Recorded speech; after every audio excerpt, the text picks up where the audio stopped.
জানো, ছোটোবেলাটা বোধহয় সবারই খুব অন্যরকম না? ছোট ছোট জিনিসে কত আনন্দ পেতাম। এখনকার বাচ্চাদের মধ্যে সেই আনন্দটা বোধহয় আমি আর দেখতে পাই না। ছোটোবেলায় মামা বাড়ির পুকুরে যখন এক ভোর রাত্রি থেকে জেলেরা আসতো, হৈ হৈ করে মাছ ধরতে যেত পুকুরে, তখন আমরা ছোটরা সবাই মামাতো ভাই বোন নিজেরা মিলে সবাই দৌড়াতাম পুকুর পাড়ে। মামারা থাকতো, তারা হিসেবের জন্য থাকতো, আর আমরা এই আনন্দটা নিতাম মাছ ধরার। কত রকমের মাছ, জেলেরা কি সুন্দর জাল টেনে টেনে নিয়ে আসছে। ওদের সেই বয়সে না আমার ওদেরও হিরোই মনে হতো। আর যখন মাছ ধরা হতো, জেলেদের সঙ্গে মামাদের বৈষয়িক একটা করার থাকতো যে কতটা মাছ ওরা নেবে, কতটা মাছ আমাদের দেবে। খাবার জন্য কিছু মাছ রেখে তারপরে তো ওদের দেওয়া হতো। তো তার মধ্যে নিশ্চয়ই করে দুখানা বড় মাছ তো নিশ্চয়ই থাকতো, এবং সেটা বেশিরভাগই বড় বড় কাতলাই হতো।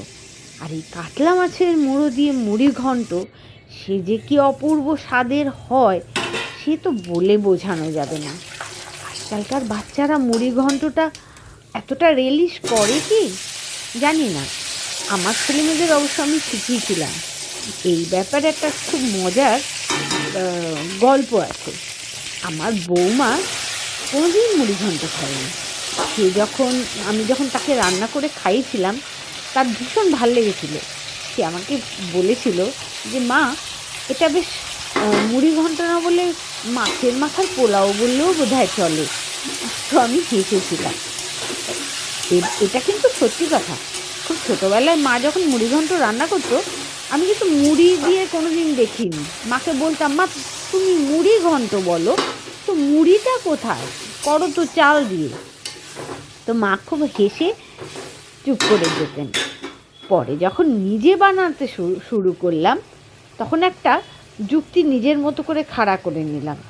আসলে চালটাকে শুকনো কড়াইয়ে ভেজে বা ধুয়ে জল ঝরিয়ে ঘিতে ভেজে যেটাই করি না কেন, সেটা তো এক প্রকার মুড়িই না। আগে বলে না যে আরে মুড়ি হলো যাহা চাল ভাজা তাহাই মুড়ি। এই কথাটা তো আমার দিদিমা ঠাকুমারা বলতোই। তো ওই জন্যই বোধহয় মুড়ি ঘন্ট নাম হয়েছে, বা হতে পারে মুড়োর অপভ্রংশে মুড়ি। যেটাই হোক, রান্নাটা আমরা এরমভাবেই করি এবং খেতে কিন্তু অপূর্ব স্বাদের হয়।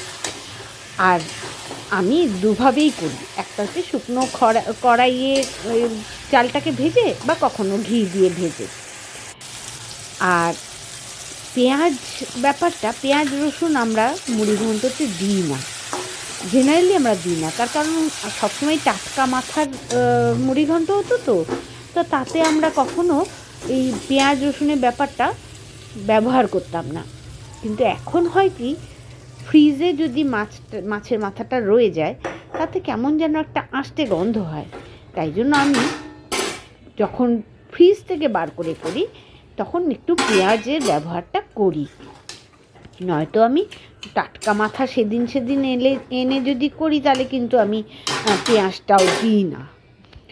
আশা করি আমার এই ভিডিওগুলো, তার সঙ্গে আমার স্মৃতিকথা তোমরা এনজয় করো। আর যদি আনন্দ লাগে, যদি ভালো লাগে তোমাদের আমার রান্না, আমার গল্প, তাহলে নিশ্চয়ই লাইক, শেয়ার, কমেন্ট করো। আর তোমরা তোমার বন্ধুদেরও কিন্তু বলো আমার চ্যানেলটা যেন সাবস্ক্রাইব করে, তাহলে আমার খুব ভাল লাগবে। দর্শক যত হয় আর সবার কমেন্ট পেতে আমারও তো ভাল লাগে, তাই না?